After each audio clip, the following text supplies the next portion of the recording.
All of these are critical factors which regulate the endothelial function. As you can see in the right side where I put down, so you can see whenever there is a dysfunction, it affects the vascular process in various ways and leads to either constriction, atheromatous formation, adhesion formation, or impairment of growth factors or inflammatory process.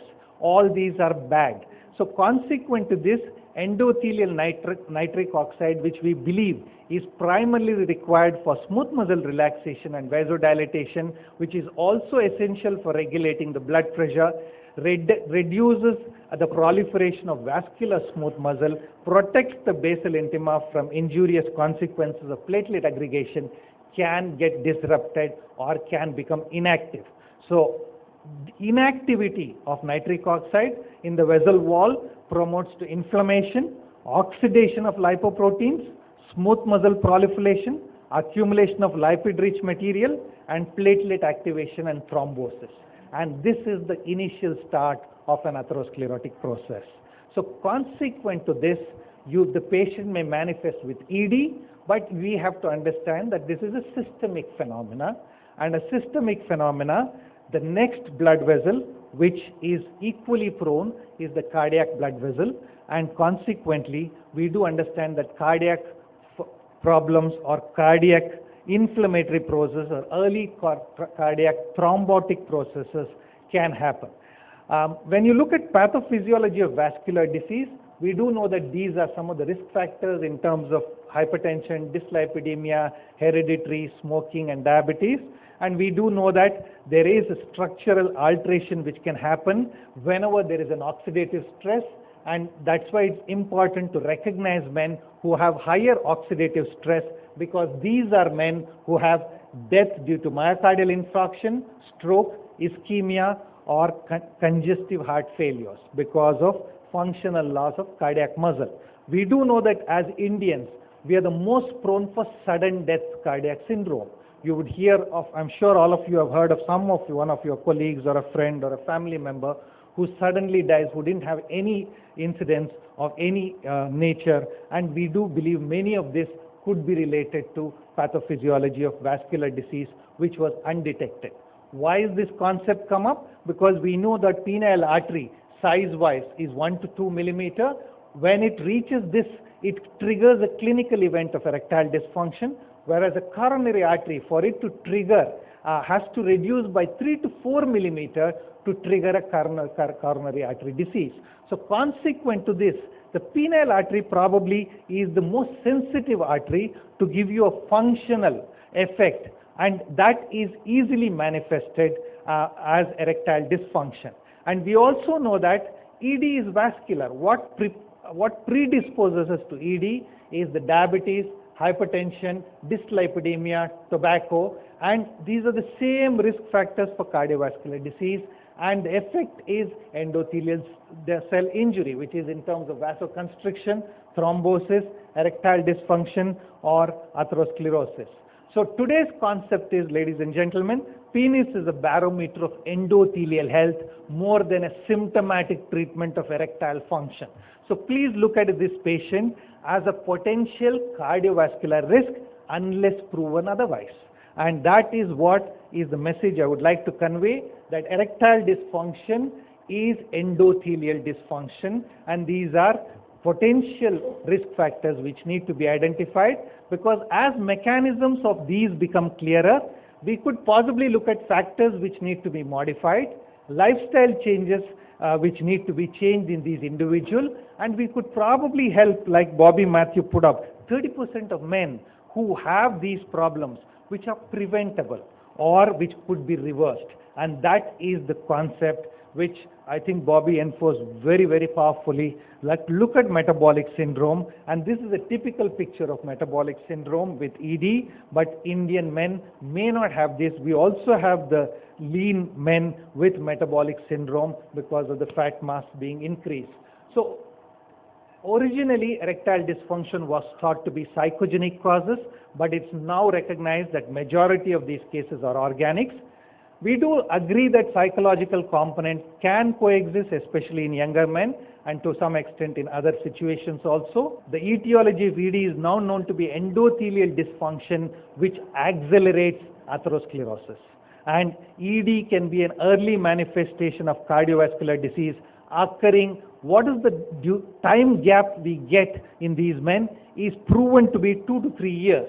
If we are able to pick up an individual who is a potential cardiovascular risk factor, we would be giving him a lead time to modify his lifestyle by almost 2 years, which is a significant event which we are able to pick up. Now, just to give you an idea, that diabetes, we know that has hypertriglyceridemia, glycemia as the major cause, but we know that ED is associated with it, and we know that with ED of diabetes of 10 years, 50% of men will have ED, and the severity of ED is greater in diabetics than in non-diabetics, and probably ED is increased by 28% in diabetics than in non-diabetics. So functionally, we do know that diabetes affects vascular system, and consequently, people with vascular impairment because of the original disease itself are likely to have more impairment in their erectile function, like I said, because of macro and microvascular disease.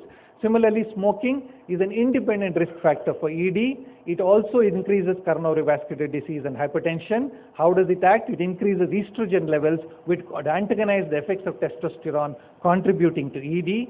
Dose-response relationship between the number and length of time smoked and the risk of ED has been proven. We do know that anything more than 3 cigarettes can lead to a significant time, shorten the time when you will develop erectile dysfunction. And similarly, we know that cessation needs an effect of 3 to 4 months before the reversal phenomena starts, and not all men will go through the reversal phenomena. Risk of ED is almost doubled after smoking for 8 to 10 years.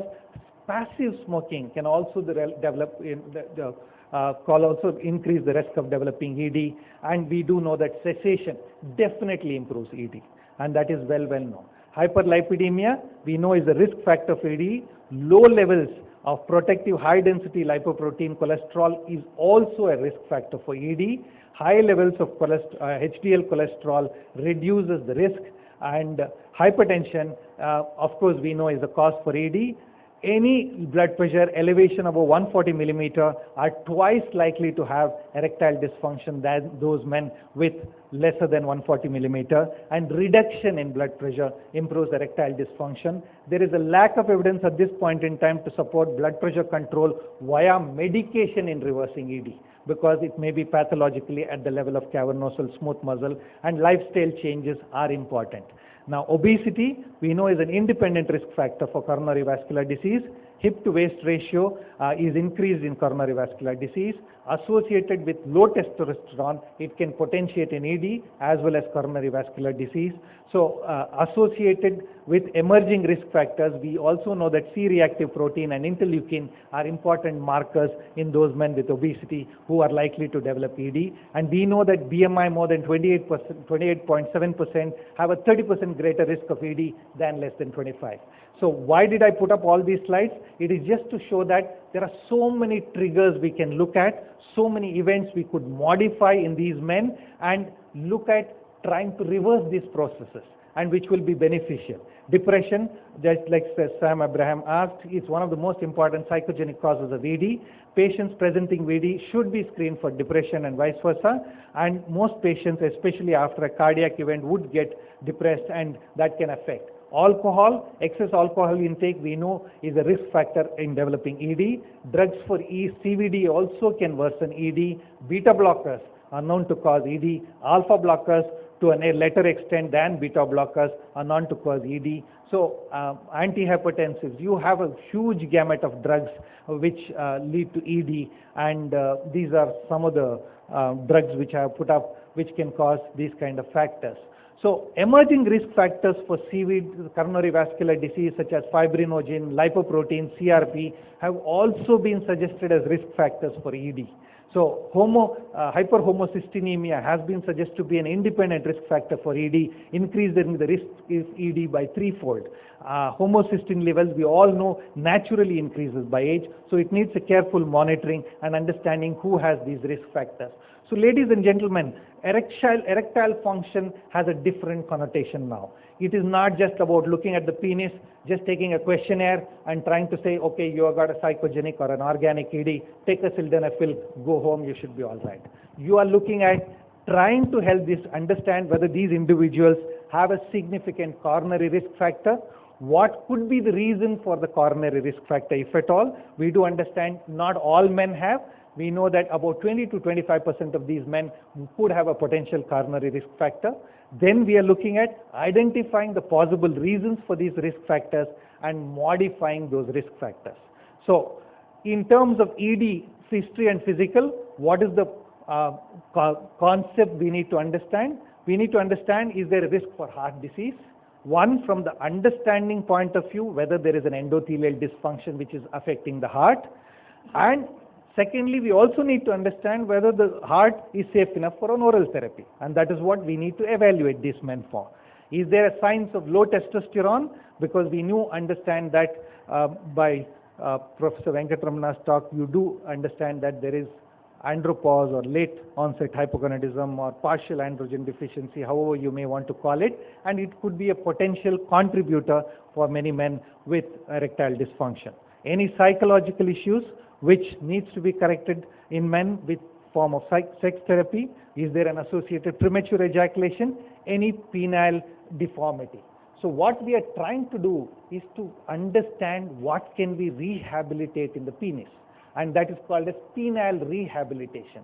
So we are looking at an organ which is not just for going up and coming down, it is just to understand what is afflicting the organ, basically because penis is the most under-oxygenated organ. Unlike many of you believe it has a lot of oxygen, a penis for 23 hours and 45 minutes in a day is in a deoxygenated state, receiving very little blood supply, and only for 15 minutes probably in a day it receives blood supply.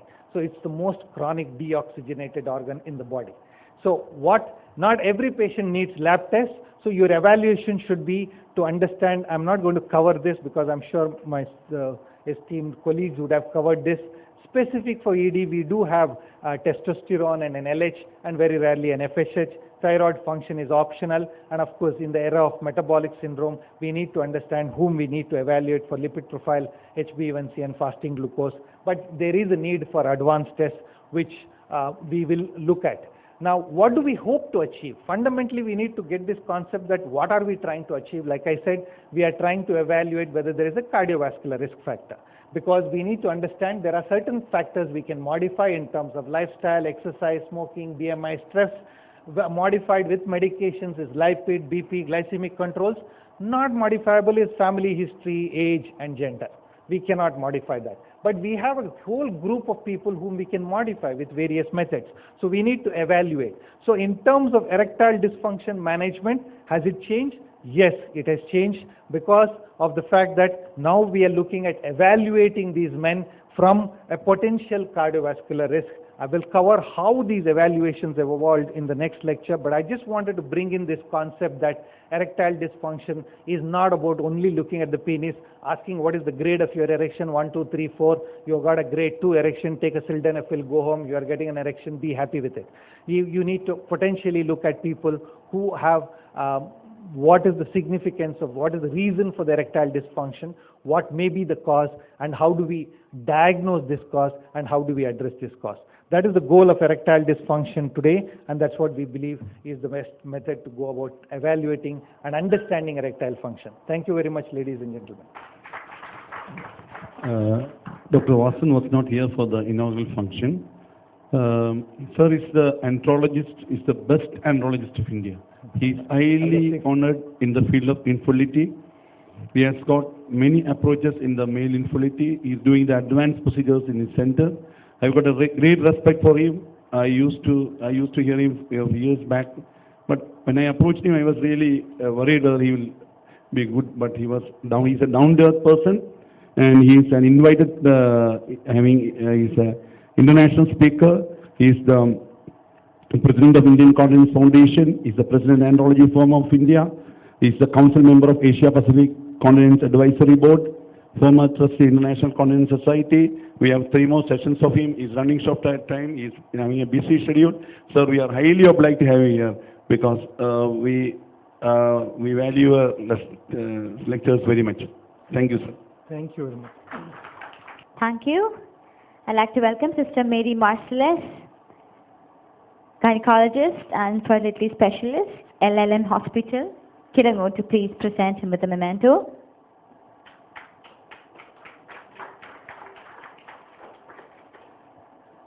Thank you, Doctor. Dr. Praveen Joshi, you are invited. How to structure the treatment of ED, how to choose the right drug and alternate options. Please take over. Good morning, everybody. I'm sorry for the delay. We couldn't make it on time in the beginning. However, after 2 good speakers, I'll try and make my lecture as much as practical and easy to understand. How to structure a treatment of ED and how to choose the right drug. This has already been spoken again and again, but I'll just touch upon this 1 or 2 slides. The erectile dysfunction definition has changed from what used to be hovering around a penile erection to satisfactory sexual performance according to the partner. And although the words of definition continue to be the same. This has been covered by Dr. Vasan extensively. About 50% of diabetic men have, and 20% of hypertensives have a sexual dysfunctions. Just to touch upon the mechanism of penile erection, we know that nitric oxide is an important element for the erection to happen. This maintains the cyclic GMP, and this is what maintains intracellular calcium levels and the vasodilatation happens. Now, please note that sildenafil acts at this PDE5 level.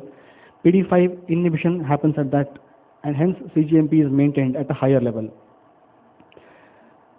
Treatment of ED definitely involves a high amount of counseling compared to any other organic disease. Now we know that we have moved away from the concept of psychogenic ED and only counseling doesn't suffice. There are approaches where we have to use oral erectogenic drugs.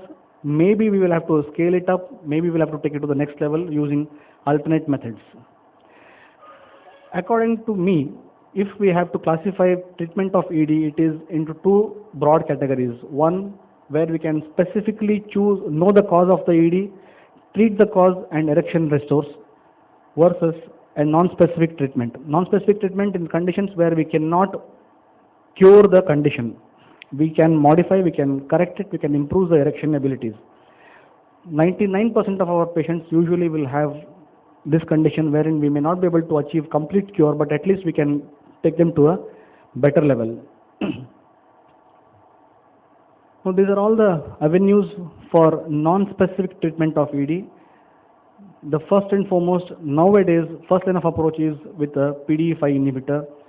Commonly used drug outside is either sildenafil or tadalafil. The second line of therapy includes the alternate methods where intracavernosal injection or a vacuum constriction device. Or in the third line therapy, you may have to use penile processes. Now, just a brief about sildenafil citrate. It's to be administered once in 24 hours. Its action lasts for about 5 to 6 hours. Now, this is available in the dose of 25 mg, 50 mg and 100 mg. Everybody knows here. Which is the right drug to start? Do we start with highest dose and then bring it down? Or do we start at the lowest dose and then scale it up?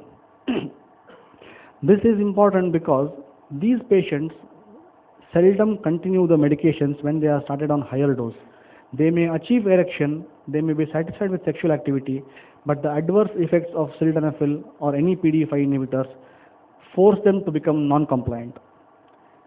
So it is very vital. In our practice, we have been starting, and very often we find people who can who can tell us about the side effects onset, but they are able to overcome the side effects just because it's on a very low dose. So we have to decide based on the patient response. We should not promise him. We are not going to promise him saying your erection becomes all right. You take 100 mg sildenafil or you take 25 mg sildenafil.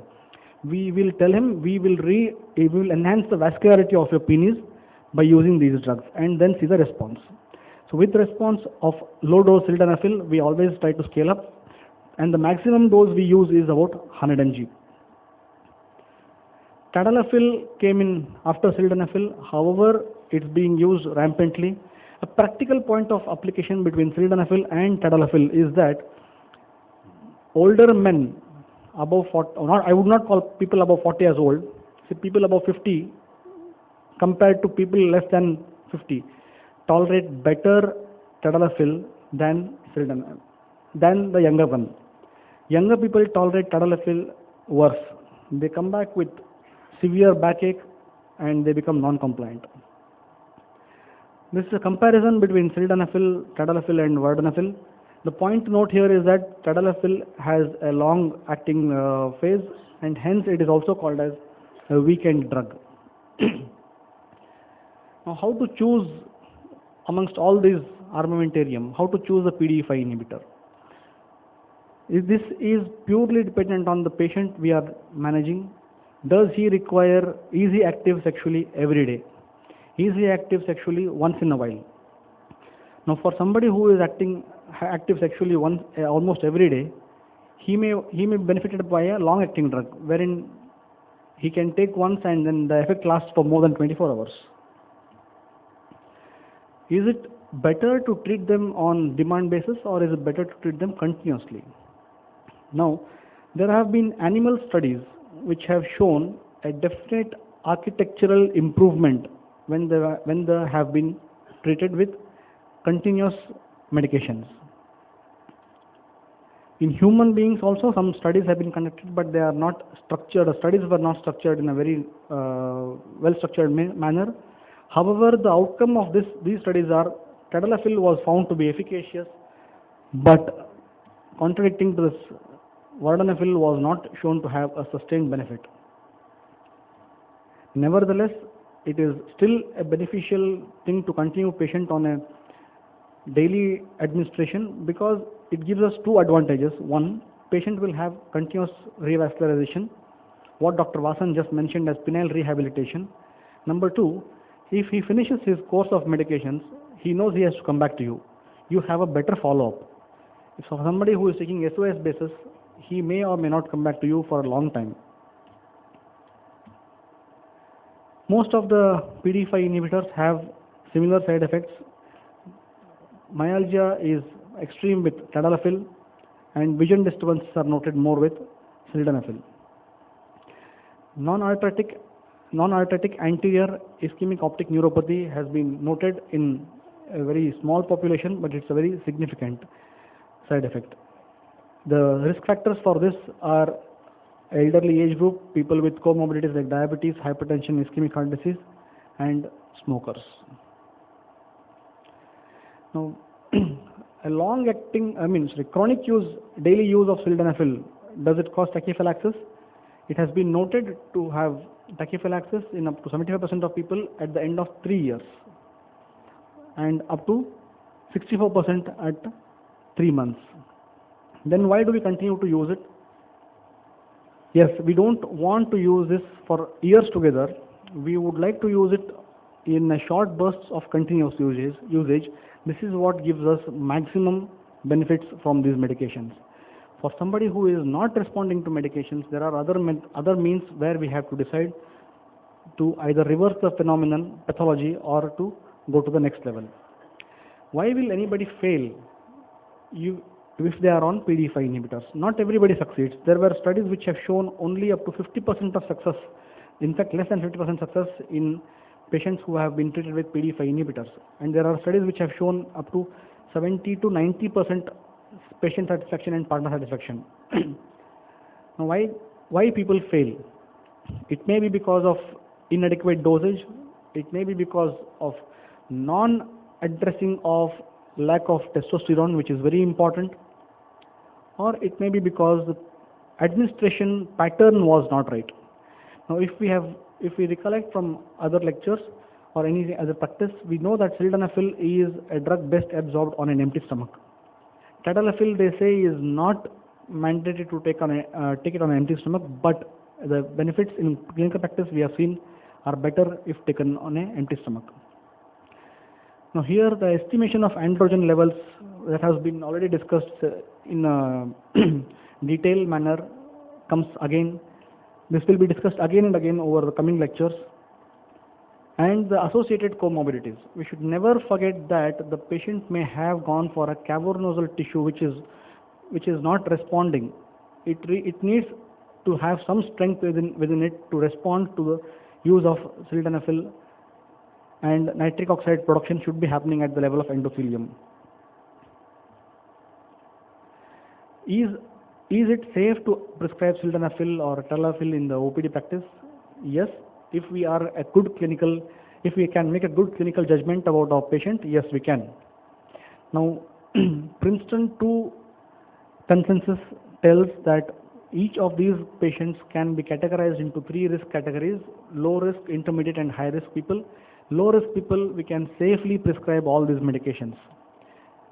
To mention one important aspect where we are all worried, low risk people are those who have had a myocardial event more than 6 weeks ago, and for last 6 weeks they have been healthy. To this extent, we can assume that PDE5 inhibitors can be safely prescribed in our OPD. Nitrates are an absolute contraindication for PDE5 inhibitors. However, ACE inhibitors, calcium channel blockers, alpha blockers, and beta blockers are known to enhance the effects on BP. They can cause further drop in blood pressure. Alpha blockers, especially, we come across many people who are in the range of 50 plus. They may be having prostate symptoms where they may require alpha blockers for their BPH. In that case, we will have to be very careful in titrating the dose of these PDE5 inhibitors. It's safer to keep them on a low dose. Now the second oral erectogenic drug which is acting in a central line, that is apomorphine. Apomorphine acts at the level of brain, enhances the desire, increases the brain activity, and hence increases the erectile ability of the person. Now, barring severe nausea, which is some significant amount of patients can experience nausea, it depends on us to convince or to titrate the medication dose. Not other side effects like myocardial impact, cerebrovascular event, priapism are not noted with apomorphine. Now why should this drug be utilized? Because not every patient will respond to all the drugs. It's worthwhile trying it on a different level of stimulation if PDE5 inhibitors are not working. But if apomorphine itself doesn't work, despite following all these precautions like 20 minutes of foreplay and tablet taken with minimal amount of liquid, sublingual dissolving, adequate dosing, then what? Then we will have to remember that these are the patients who did not have only a psychological event or a central event, but they also had a problem with their vascularity. So if somebody is not responding to PDE5 inhibitors or apomorphine, they must undergo a duplex ultrasound of the penis, estimate the androgen levels, estimate the degree of comorbidities, try to figure out if there is an endothelial dysfunction already set in. Of course, when we come to younger individuals, all this has to be followed. Besides that, psychological reasons in younger individuals are very high. So we must take care of their psychological problems, counsel them thoroughly. If required, use a counselor, psychologist. In our practice, in our clinical OPD, we may not have so much time to sit and talk to them so much, but at least what we could do is use a mood elevator. What certainly we know can cause failure is again the androgen levels, tissue unresponsiveness, decreased NOS levels. Now to come to taxonomy of treatment, as in how to structure a treatment. There are, if we divide the whole treatment, this can be either we may have to use an initiator and a conditioner. This can be either central acting or peripheral acting. Now what are these initiators and conditioners? Initiators are something like apomorphine or prostaglandins or papaverine. Central acting is apomorphine, peripheral acting is papaverine, which is commonly used for intracavernosal injection. Conditioners. Centrally acting conditioner is testosterone. This has been discussed in detail regarding the mood changes, the depression, memory loss with testosterone deficiency. We already know that it acts at the level of brain, besides enhancing the ability of PDE5 inhibitors on its receptors. And peripheral acting ones are PDE5 inhibitors mainly. If all this armamentarium fails, then we always have an option of using second line, as in vacuum constriction device, lithotripsy. We'll come to lithotripsy. Dr. Vasan has a talk on it, and processes if required. Now, apomorphine, as I have already discussed, has action on the CNS, increases the ability to get the penile rigidity. Prostaglandins are commonly used for intracavernosal injections. Everybody knows this. Besides prostaglandin, if prostaglandin E1 is used alone, it is a commonly used one. It can either be used as intraurethral pellet or it can be used intracavernosal injection. A bimix is papaverine plus either phentolamine or largactil. A trimix is a combination of bimix plus prostaglandin E1. A combination therapy gives a better result of erection, patient satisfaction and the partner satisfaction to the extent of 93 to 95%. Central acting conditioners are testosterone. This has again been discussed. We have also discussed about the role of sildenafil and tadalafil. The future, of course, lies with gene therapy. I am not going to touch upon this. Dr. Vasan will talk on this.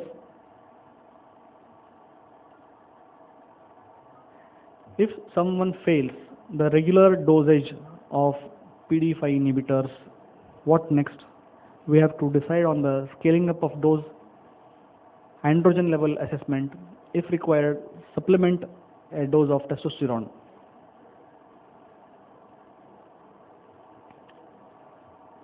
Can you change medications from sildenafil to tadalafil? Yes, people who have shown tachyphylaxis or non-responsiveness to one particular drug may benefit. Of course, the studies have shown that there is not a great deal of benefit. In OPD practice, we definitely note that there is a response difference between these kind of patients. You can go to a combination therapy if one drug is not working, using sildenafil plus tadalafil. If all these don't work, what to do? I'll get to that. Now, in general, a management strategy, Dr. Vasan has in detail discussed about the etiology, the pathogenesis of erectile dysfunction. That has to be taken care first. Lifestyle modification has to be told. Exercise, control of blood sugar, hypertension, lipids. I will be discussing in my next talk about coronary artery events with respect to erectile dysfunction. That time I'll touch upon these things. Change of medication if required. Dosage has to be adequately titrated for these patients. Replace androgen if there is deficiency of that.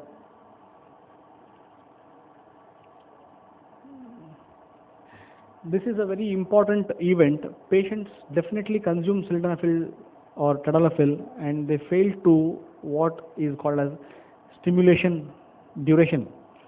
They do not allow themselves to have adequate stimulation, because of which they are developing nitric oxide within themselves.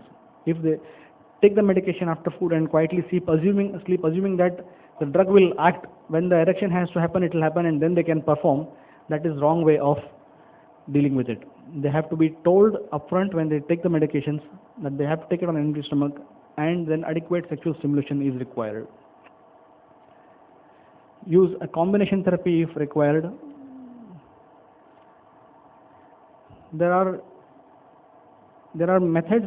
Again, Dr. Vasan is going to touch upon the shockwave lithotripsy, which is definitely shown to have modification on the endothelial function. There are drugs which supply endothelial oxygen from outside, L-arginine containing drugs which have to be added along with the PDE5 inhibitors. A mood elevator. Mood elevator usually comprises this is to allay the anxiety of the patient. This is a good combination: PDE5 inhibitor, arginine supplementation, and a mood elevation drug. If androgen deficiency has been noted, better supplement androgen also. This sort of prescription usually takes care of a patient's erectile dysfunction in a holistic manner. Intracavernosal injections are known to have up to 70 to 90% of satisfactory erections noted in the patient, but compliance towards receiving intracavernosal injection is up to 40 to 60%. The rest drop out of the method. If needed, utilize other methods like vacuum erection device, shockwave lithotripsy, or as the last resort, prosthetic surgery may also be utilized. This is one of the very important counseling or very important section of treatment of a patient: mismatch between his expectation and your treatment. He will have his own ideas. Every individual has his own ideas of erection. He wants to perform the longest. He wants to show that he is a macho, basically. So that mismatch has to be taken care. You have to counsel him that length of the penis is not a big issue here. The girth of the penis is not the big issue here. He should be able to attain a proper rigidity, good enough for penetration. All these things come from movies, internet. They have to be laid to rest. They may not be able to attain proper friction when they attain certain positions. It's the andrologist's job to take detailed history of sexual activity and then advise them on the positions that may beneficial this particular couple, and they may be able to attain a proper sexual activity. Small little issues like tight frenulum, penile curvatures, phimosis may put off the patient from having sexual activity because of mild pain or distraction. If possible, better to address that also upfront. But however, one point of caution: when a couple comes for non-consummation, if they have found to have tight frenulum or phimosis, we as a doctor may want to address that also and then start the patient on PDE5 inhibitors to attain proper erection. 3% of patients who undergo circumcision have been noted to have poorer erectile ability subsequently. The cause not very clear, maybe psychological, but this patient will definitely blame it on the surgery. So in such cases, better to tell them you try a sexual activity, you get a good rigidity. If you are happy with that, then maybe while you are on treatment, we will think of doing these cosmetic surgeries. This is all our treatment armamentarium: lifestyle modification, reversal of existing condition. The smoker has to stop his smoking, adequate counseling, proper medication dosage, and counseling. The therapy will have to be addressed as a combination. Only using PDE5 inhibitors, only using testosterone, only using apomorphine may not be sufficient. Like I have already told, a combination of PDE5 inhibitor, L-arginine, mood elevator, and if required testosterone will always give a good outcome. This is one of the novel agents which has to come in the market, avanafil. This is possibly allowed. We can allow nitrates also along with this. I'm not going to go into the details of vacuum erection device. This is just that as an alternative therapy, vacuum erection device is available for patients who have venous leak as the cause of erectile dysfunction. They benefit well with this. Shockwave lithotripsy has been known to promote neorevascularization in the penile cavernosal tissue. It is known to reverse the endothelial dysfunction to some extent in the penile cavernosal tissue by inducing endogenous mesenchymal stem cells. Dr. Vasan has a talk on this in a detailed way. Second line therapy, we have touched upon this, intracavernosal injections. As a last resort, penile processes. Inflatable, malleable, non-malleable are available. Patient satisfaction is up to almost up to 100%, provided a good counseling has been done prior to the surgery. Patient's thought mismatching with surgeon's outcome is always possible in every particular patient. That has to be taken care before surgery itself. So to conclude, treatment of erectile dysfunction revolves around trying to identify a reversible cause. Reversible cause, I didn't go into details. Reversible causes are like, and specific curative causes are like when the arterial segment is identified to be narrow, you can do the revascularization surgery. Venous leak is happening, you can do the venous ligation, deep dorsal vein ligation. If a patient has undergone radical prostatectomy, maybe you can do penile rehabilitation, then supplement him with stronger PDE5 inhibitors, and maybe then go for prostate surgery if required. To conclude, we have to administer a combination of therapy for all these patients, which includes central or peripheral initiators and maintaining conditioners, along with mood elevating drugs, and androgen deficiency has to be taken care of in all these patients at every point of time. If somebody is not responding to PDE5 inhibitors the way you expect him to, please check his androgen levels, both free and total.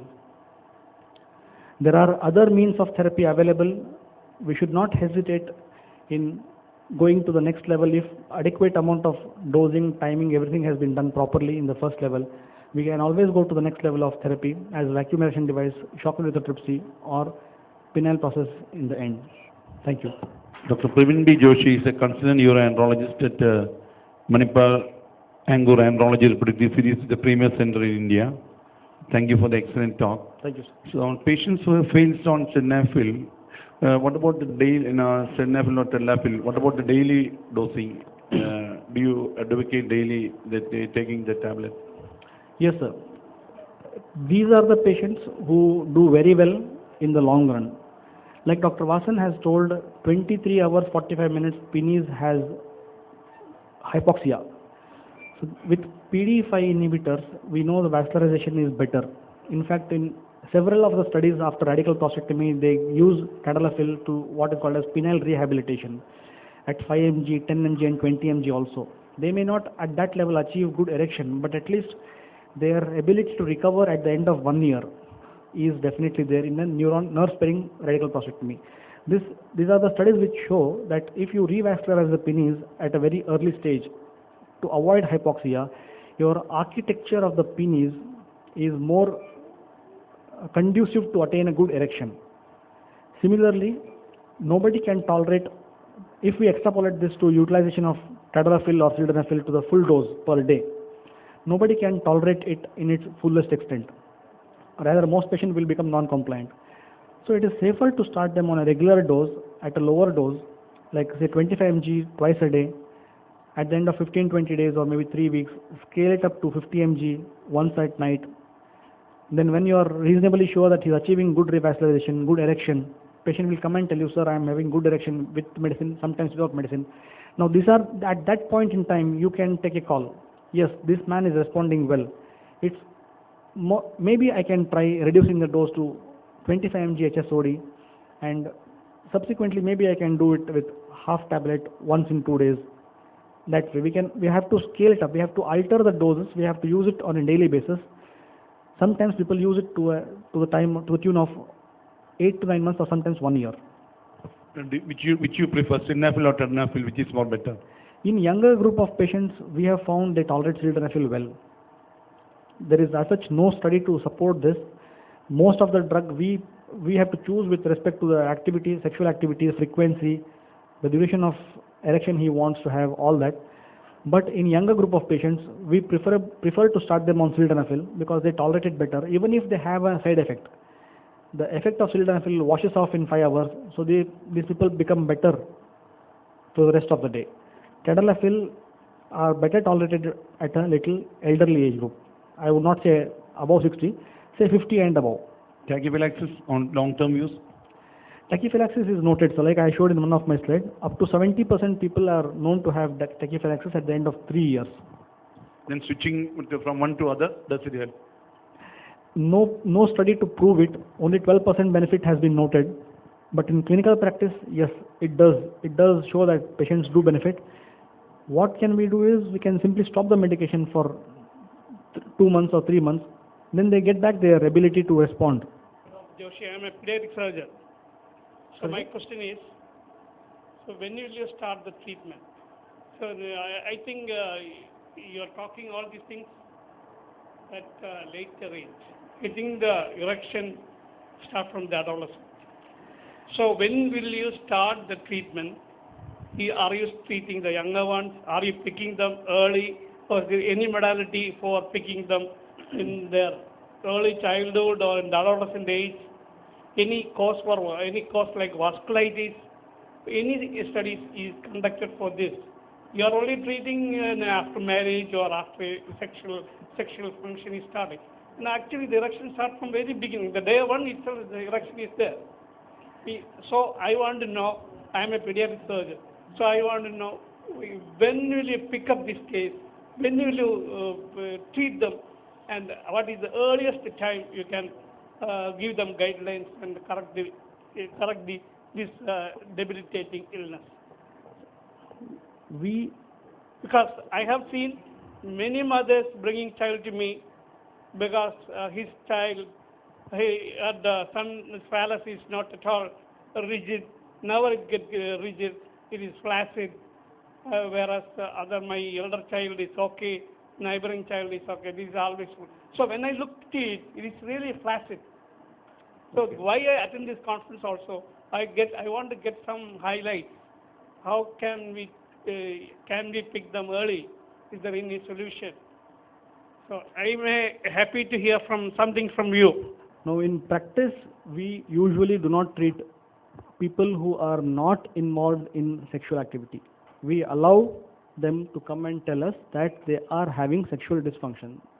This is we are here in my talk, I am trying to structure a treatment of a patient who has come to me with erectile dysfunction. Why will he respond? Why will he not respond? What I choose as a drug to treat him. Patients who are so young, who are not responding, mother is feeling his penis is not rigid. Maybe it's worthwhile doing a hormonal workup, trying to rule out a hypostatus for him. Whereas if you talk of people who are active sexually, be it young or be it, no, you're not talking of that. No, I haven't got any experience of that. Maybe we should ask seniors in the hall. We haven't used PDE5 inhibitors to induce erection in younger patients. I mean, as small as the children, mother bringing to them. If there is a feature suggestive of a hypogonadal status, it's worthwhile doing a good workup on him. If we identify that there is hormonal imbalance, that will take care. That itself will take care. I will touch upon the sildenafil chronic therapy you discussed. Yes, sir. There are many publications in reputed journals. These publications are all research publications where sildenafil was given daily administration or twice a week administration. At the end of 2 years, the penile smooth muscle undergoes fibrotic changes. Experiments were done in rats by sham feeding and PDE5, sildenafil. And the rats were killed at the 6th week of therapy, and their corpus cavernosum was subjected to electron microscopic examination. Distinct changes were noted in those rats which were fed with sildenafil citrate the smooth muscle has undergone early fibrotic changes. So today, in the scientific community, there is a big debate is going on regarding the continuous and chronic therapy for ED with the sildenafil citrate. I have got a case which I will be highlighting later. This man was on chronic sildenafil therapy for pulmonary hypertension.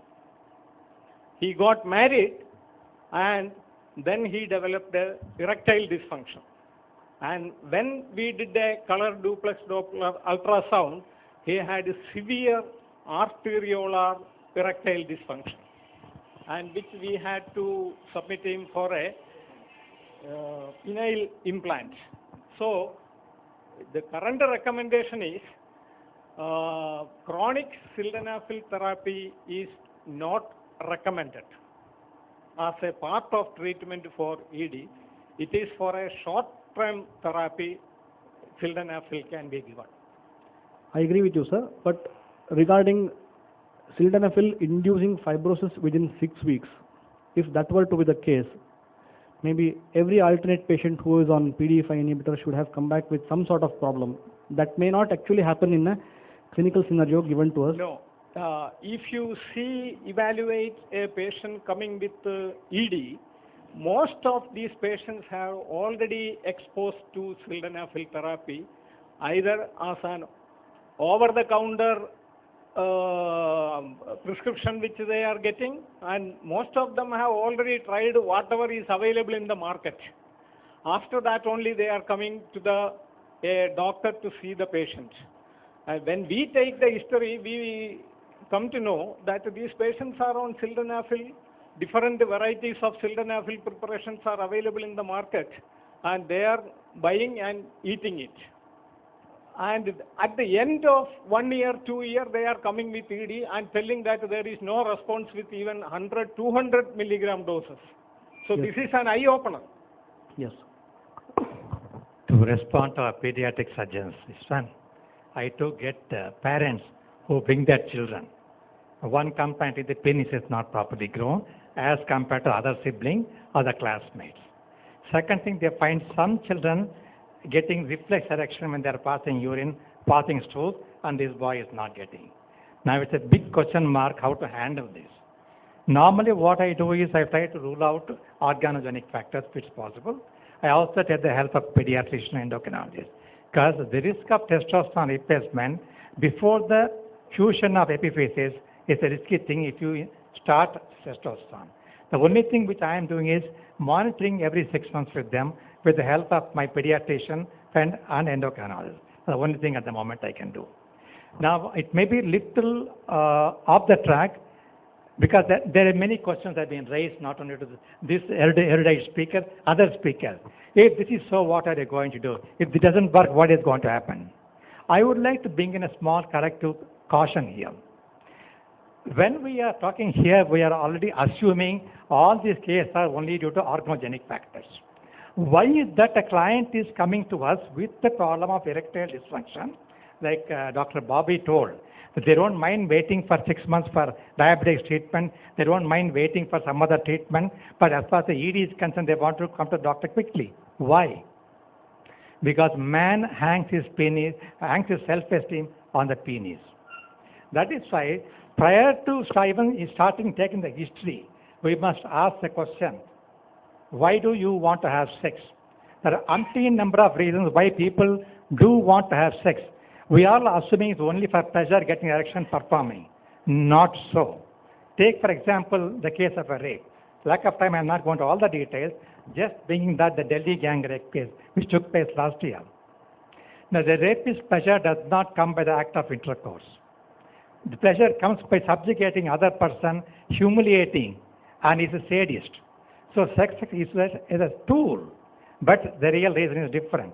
That is why every single client who comes to us, we must find out why is that he wants to regain his erectile ability. What way it is going to help him, himself or his partner, whatever it is. The answer lies there. So you have to tighten your evaluation and treatment strategies based only on that, rather than blindly going by, like Watson said, some questionnaire directly or this and that. Best thing is an integrated approach, which is, I think, is comprehensive. Is apomorphine safe for people taking nitrate? Yes. That was it. Thank you so much, Doctor. I'd like to welcome Sister Sister Jessie Anthony, gynecologist, SH Medical Center, Kottayam, to please present him with the memento. Thank you so much. Penile length and girth enlargement, it is possible, and other surgeries for ED. Dr. Dhananjay, I'd like to welcome you. One small request, we are already running out of time, so please see that you absolutely stick on to the time allowed. Thank you for the cooperation. Good afternoon, everybody. Penile length and girth enlargement, is it possible? Other surgeries for erectile dysfunction? Yes, it is possible, but there are few questions you should solve before going for this. How you are going to achieve length and girth, when you are going to achieve it, and whom you are going to offer this type of surgery. Before going to details or the techniques, let's have a look on the historical aspect. Ancient Greeks believed that small penis was superior. Later, the phallic identity and phallocentrism increasingly popular. The penis is central to men's identity and virility idea comes into the action. Regarding the penile size, 55% of the men satisfied with their penile size and 85% of the women satisfied with their partner size. In early 1970, when a penile augmentation surgery was done by a pediatric urologist with a boy with micropenis and bladder extrophy, since then, the media attention, the increased demand for the cosmetic surgery and the widespread advertisement has significantly contributed to the popularity of the penile augmentation procedure. So, since the history, the genital size has been the source of anxiety for men, and still today, men often feel that to enlarge their penises in order to either improve their self-esteem, to satisfy or to impress their partner, with various effects as such social maladjustment, fear of relationship, lack of confidence. Interestingly, the main concern of majority of them is a flaccid penile size, the so-called locker room syndrome, despite of the normal penile length. And as we all of us know, it is the erect length of the penis which is important rather than the flaccid length or flaccid size. The standard penile length and girth ranges from 8.2 to 9.7 centimeter and 1.6 to 2.7 centimeter respectively. So it is important that distinction be made for the surgery aiming cosmetic appearance and surgery for functional abnormality. There are three main procedures for penile lengthening. We will come to a cosmetic procedure first. First is a pubic liposuction.